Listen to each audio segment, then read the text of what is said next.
pero no es una reunión más, creo que es una reunión diferente, estamos analizando las cosas desde nuestra perspectiva. Y uno de los problemas que hemos tenido es cómo diagnosticar esta infección fúngica en el contexto de pacientes muy graves, ya fuera en la sala, ya fuera en las UCIs, ya fuera en otros entornos, pacientes con coronavirus o con otras infecciones virales, donde a veces pues, creemos que la micología puede tener sus limitaciones. De luego el papel del laboratorio, el papel de los servicios de micología ha sido fundamental, y yo creo que en esto estarán de acuerdo tanto Julio, ¿no?, como nuestra próxima ponente, que es la doctora Maite Martín. Maite trabaja en la sección, la unidad de micología del servicio de micología del hospital de la Residencia Sanitaria Vallebrón de Barcelona. Tengo todas las mejores palabras y parabienes que decir de Maite, no solo en lo profesional y en lo científico investigador, sino ya adelanto que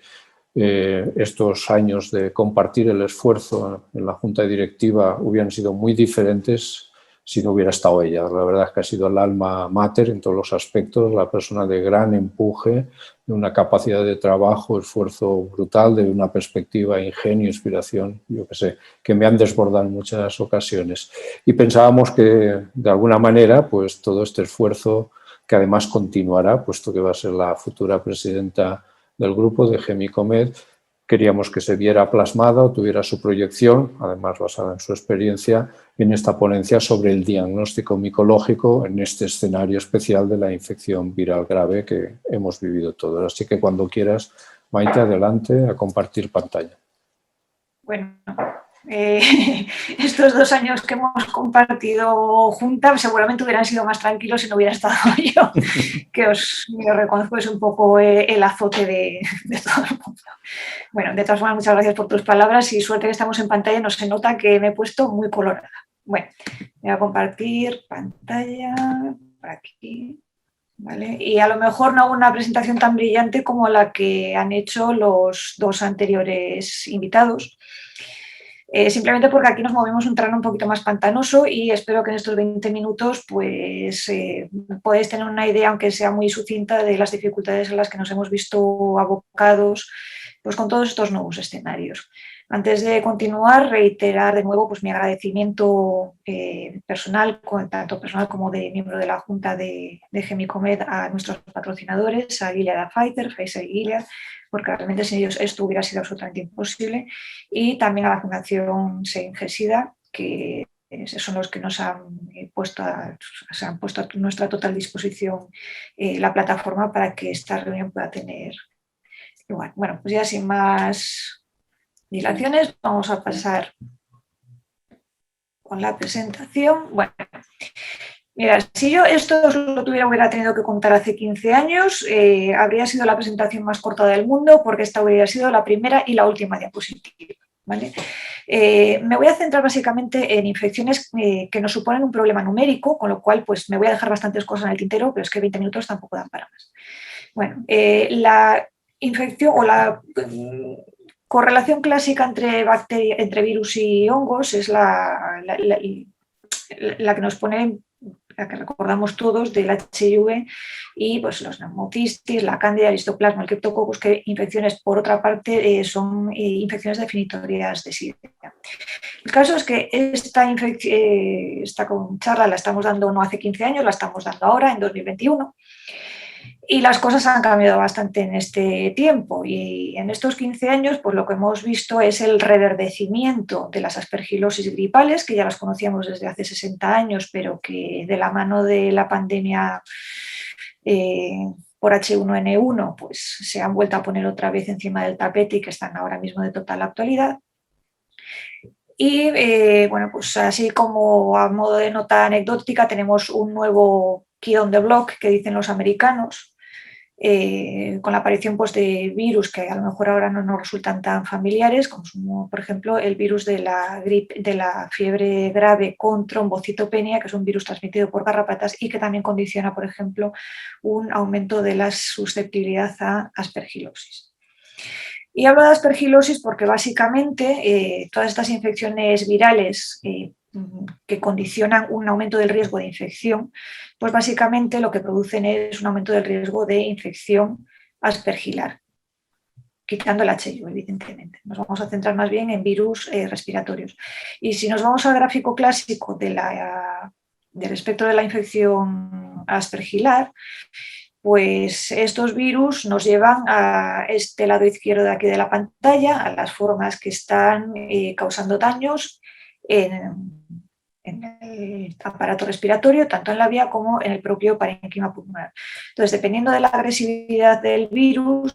dependiendo de su capacidad de inmunomodulación y dependiendo también de las intervenciones que nosotros hacemos para tratar esas infecciones virales, la infección se va a quedar confinada bien en el aparato respiratorio, causando más o menos destrucción, y dependiendo pues, de esta agresividad y de estos factores más bien propios del virus, lo que vamos a ver ya son infecciones diseminadas, pero no las vamos a ver igual en todos los tipos de infecciones. Para hacer este tipo de diagnósticos, lo que nos encontramos así como de primera mano es que pues, nos vemos en la tesitura de tener que distinguir entre lo que es de verdad una infección o lo que puede corresponder a una verdadera infección y un concepto que yo creo que tenemos que ir desterrando, pero no olvidando del todo, que es que los hongos son causantes de contaminaciones accidentales en los laboratorios y que además pueden estar presentes de forma transitoria en la vía respiratoria sin que eso acabe traduciéndose a largo plazo en infección. Bien, y además estos diagnósticos los vamos a tener que hacer pues un poco huerfanitos de ayuda, porque pensar que hasta ahora estábamos trabajando pues con las guías de diagnóstico pues que tenemos la guía española, tenemos la guía europea, tenemos definiciones de infección que nos ha dado el EORTC, teníamos el ASPIC, teníamos un montón de guías que resulta que en el caso de estas infecciones virales no se nos adaptan y nos dejan fuera en muchos casos, con lo cual pues, andamos así un poco perdidillos y encima con las herramientas de siempre, porque no tenemos nada nuevo ni nada de particular para aplicar al diagnóstico de estas infecciones y encima no es que no tengamos nada nuevo, sino que encima es que tampoco están validadas para hacer diagnóstico en este tipo de casos. Con lo cual aquí nos acabamos sintiendo así un poco pues como los pioneros del lejano oeste que se lanzan ahí a la aventura de la conquista del diagnóstico incierto a base de atravesarnos páramos y yermos de conocimiento que bueno, pues exactamente no sabemos cómo gestionar bien. ¿Vale? Entonces vamos a centrar la charla en las dos grandes bestias que tenemos que gestionar actualmente, por lo menos desde el tipo de la agresividad y desde el tipo de vista numérico. La primera es la aspergilosis asociada a gripe. Recordad simplemente que en el conjunto de los pacientes con gripe, la aspergilosis gripal es muy poco frecuente. Pero si nos vamos acercando o nos vamos centrando en el coto de los que son los pacientes graves, los que hacen un síndrome de distrés respiratorio agudo, que necesitan soporte ventilatorio, que necesitan una asistencia avanzada en las unidades de cuidados intensivos, en este subgrupo de pacientes las aspergilosis sí que son frecuentes y de hecho son extraordinariamente frecuentes. Nos llegan a afectar aproximadamente a 1 de cada 3, 1 de cada 4 pacientes. Y de hecho, fijaros en este trabajo de Valdebeck, que Aspergillus, este es un multicéntrico que se hizo en Bélgica y Aspergillus fue cuantificado como el patógeno que sobreinfecta gripe con más frecuencia, muy por encima de otros patógenos bacterianos en este grupo concreto de pacientes. ¿Cómo los diagnosticamos? Pues la verdad es que nos lo ponen fácil, porque las IAPAs, las aspergilosis gripales, cursan con cargas fúngicas bastante altas y eso quiere decir pues, que nos positivizan por los cultivos, nos positivizan todos los biomarcadores con bastante facilidad. ¿Vale? Os quisiera llamar la atención sobre todo en que el rendimiento del cultivo es mucho más alto que el que estábamos acostumbrados pues, en el grupo de pacientes clásicos de los hematológicos, el trasplante, no sé qué. Y los biomarcadores, tanto en lavado broncoalveolar como en suero, también tienen unas tasas muy elevadas de positividad y ahora os voy a explicar el porqué. Una cosa que me gustaría que tuvierais presente en la cabeza es que las formas de aspergilosis, tanto la de gripal como la del COVID, la capa y la IAPA, hacen dos tipos de formas que son diferentes. Una es la forma traqueobronquial y otra forma es la que está confinada al parénquima pulmonar. La forma del parénquima pulmonar es la que todos conocemos de toda la vida, pero las formas traqueobronquiales, a diferencia de lo que pasa con las bacterianas, acarrean una mortalidad elevadísima, acarrean una mortalidad que además ocurre muy rápidamente y acarrean además una mortalidad que está asociada básicamente a una capacidad de invasión y una agresividad extraordinaria, con lo cual hay que estar muy, muy, muy bien atentos a este tipo de patologías, porque a la que nos despistemos nos la van a liar. Entonces, aquí a la derecha veréis esto que se mueve, es una broncoscopia de un paciente con una traqueobronquitis aspergilar, y ya veis que imágenes tan espectaculares, qué cantidad de moco, qué placas tenemos ahí. Bueno, eso es un caldo de cultivo excelente para el virus, no para el hongo, donde está proliferando y generando grandes cantidades de biomasa, que es lo que justifica, como veis aquí en la parte inferior de la pantalla, que los biomarcadores no solamente es que sean positivos con mucha frecuencia, sino que encima los valores que nos ofrecen son mucho más altos que en otras formas de aspergilosis. Vale. En la aspergilosis gripal, que tiene un comportamiento muy agresivo porque tiende a la angioinvasividad, es una forma de aspergilosis que nos recuerda, si nos tiene que recordar algo, a las formas clásicas que veíamos en los hematológicos. Acordaros que se va muy rápidamente a los vasos sanguíneos, angioinvade y positiviza suero muy rápido y de forma muy agresiva. Y son pacientes que realmente tienen una letalidad muy alta y que raramente sobreviven muy pocos. Y cuando lo hacen, pues lo hacen a expensas de pagar un precio muy alto, y aquí os traigo pues esta gamografía de uno de los pocos pacientes que nos ha sobrevivido, un paciente pediátrico, que es, bueno, pues un caso particularmente poco frecuente, ¿vale? El que tuvimos, ingresó con una gripe muy grave, hubo que conectarlo a ECMO, nos hizo una aspergilosis, entre otras muchas complicaciones. Cuando nos quisimos dar cuenta, la aspergilosis ya directamente nos debutó con el lavado broncoalveolar positivo, el suero positivo, diseminó al sistema nervioso central y a todo el resto de la economía, y 2 años más tarde aún sigue con secuelas. Entonces, hasta ahora hemos estado trabajando un poquito a ciegas, y desde hace un par de años, bueno, pues han salido, ya lo ha presentado antes el doctor Fortún, unas guías para hacer definición de casos, que esto en realidad tiene no propósitos diagnósticos, sino el propósito de generar un estándar para poder comparar datos entre centros, y también nos han empezado a aparecer algoritmos diagnósticos que nos podrían ayudar a manejar estos pacientes. Este algoritmo concreto pues, está pensado para distrés respiratorio grave intensivos. Podemos estar de acuerdo, ¿no? Yo personalmente añadiría empezar a trabajar rápidamente, pues, por ejemplo, con áspidos traqueales mientras o antes de que se haga el TAC torácico, porque realmente os digo que esto es una cosa que va muy rápido. En una semana, a partir del momento que ingresa, ya lo tenemos todo desencadenado, y para cuando queremos darnos cuenta, la verdad es que nos cuesta luego remontar a los pacientes. Y aquí que estábamos todos contentos con nuestra aspergilosis gripal, cuando el COVID hizo acto de presencia en nuestras vidas y lo cambió todo para siempre. Con lo cual, pues nos puso encima de la mesa la segunda bestia, que es la aspergilosis asociada a COVID, que nos ha traído de cabeza durante el último año. ¿Por qué? Pues porque teníamos una infección que no sabíamos cómo se iba a comportar, no sabíamos si nos iba a incrementar el riesgo de infección, y una vez que nos incrementara el riesgo de infección no sabíamos ni cómo se iba a comportar, ni qué teníamos que hacer con ella, ni cómo íbamos a ser capaces de gestionarla. Bueno, pues al final, después de todo este año, lo que hemos aprendido de la aspergilosis en el COVID es que no se parece absolutamente en nada a la aspergilosis gripal, porque es una aspergilosis que no disemina, se queda confinada al pulmón. Sí que es verdad que nos hace formas pulmonares, y sí que es verdad que nos hace formas traqueobronquiales, pero con mucha menos frecuencia que las formas gripales. Y sí que es verdad que estas formas traqueobronquiales, que son mucho más raras que las de la gripe, tienen exactamente la misma capacidad agresiva y la misma capacidad letal que las formas gripales. Desde que estamos con esto del COVID, bueno, pues han empezado a aparecer casos más o menos grandes series más o menos grandes de casos. Ahora mismo pues llegaremos publicados alrededor de 200. Y como nadie sabía exactamente cómo definir un caso de aspergilosis por COVID, pues cada uno ha aplicado los criterios que le han parecido más oportunos, con lo cual, pues sí, es verdad, tenemos muchos casos, pero realmente compararlos entre ellos y sacar un poco de agua clara entre tanta turbia diagnóstica, pues es bastante complicado. Otra de las cosas que ha aparecido, y yo creo que esto lo hemos hecho todos en nuestros hospitales, es intentar montar algún tipo de algoritmo diagnóstico que nos ayudara a detectar por lo menos los casos, si no ya precozmente, si por lo menos cuando ya estuvieran más o menos en marcha y que los pacientes pues, no los detectáramos cuando ya fuera demasiado tarde.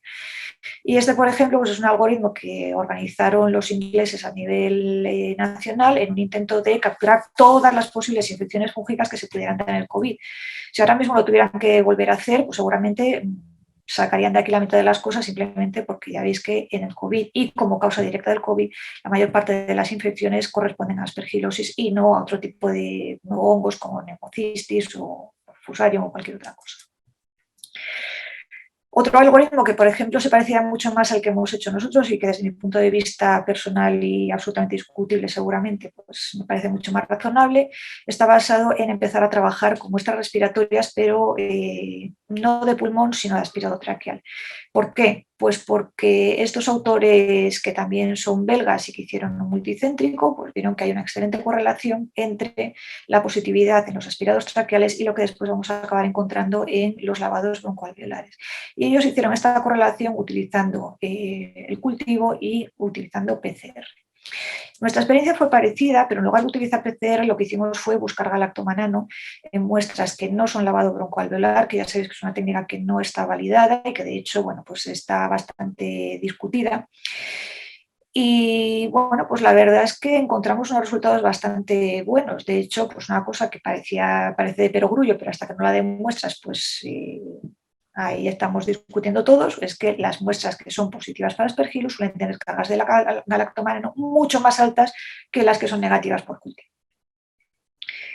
¿El que esté un Aspergillus presente en la vía quiere decir que haya infección? Pues no necesariamente, pero sí que es verdad que a medida que va aumentando la cantidad de galactomanano que nosotros encontramos en estas muestras positivas, aumenta la probabilidad de infección. Y esta probabilidad de infección es más de tipo traqueobronquial cuando los niveles de galactomanano son más altos y más de tipo pulmonar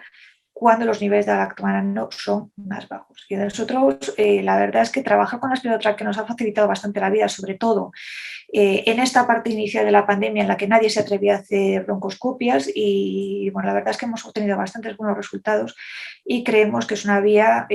a explorar y a sacarle más partido a la espera de acabar de atar otros tipos de pruebas diagnósticas que estén más optimizadas. ¿Por qué me he entretenido tanto con el tema de los niveles de galactomanano? Porque muchos en vuestros centros habréis utilizado o habéis intentado utilizar esos dispositivos inmunocromatográficos de los que tanto se habla últimamente. Nosotros no lo hemos hecho porque bueno, seguimos con el ISAC y de hecho tenemos mucha facilidad para montarlos cuando nos haga falta. Y estos dispositivos cromatográficos que se validaron inicialmente pues, para otro perfil de pacientes, no tenemos datos sobre cómo funcionan en estas infecciones virales. Entonces, hay que tener en cuenta que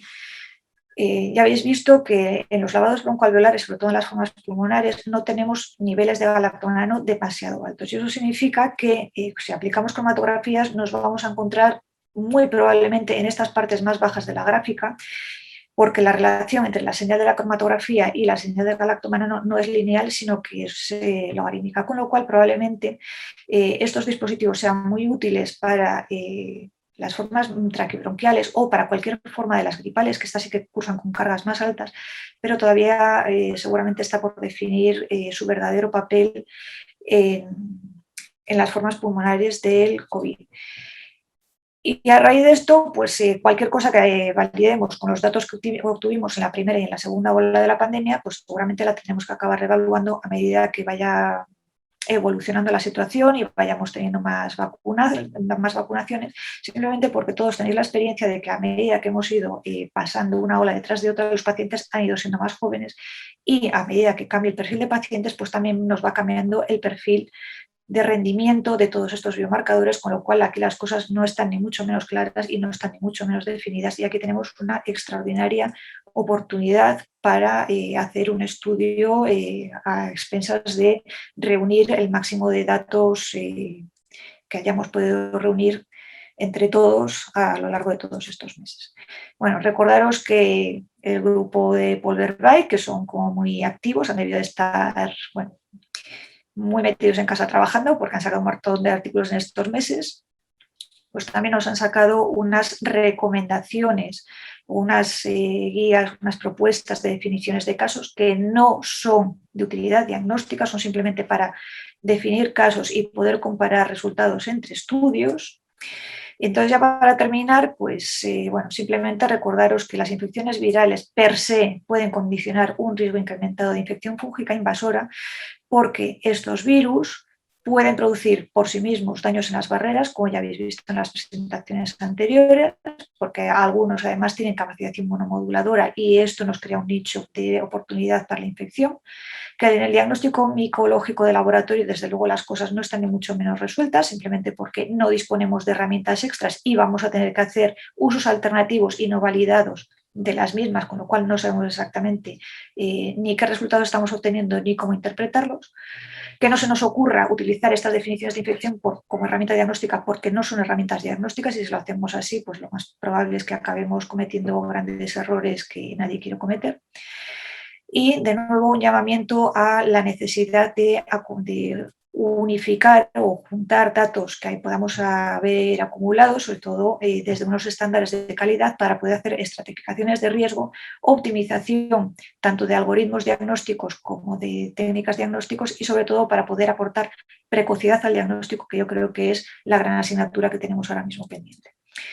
Bien, pues con esto simplemente agradecer pues, a Dani, a María Antonia y a Francisca, que son los que me aguantan en el laboratorio, y a Isabel y a Xavi, que son los que me aguantan fuera.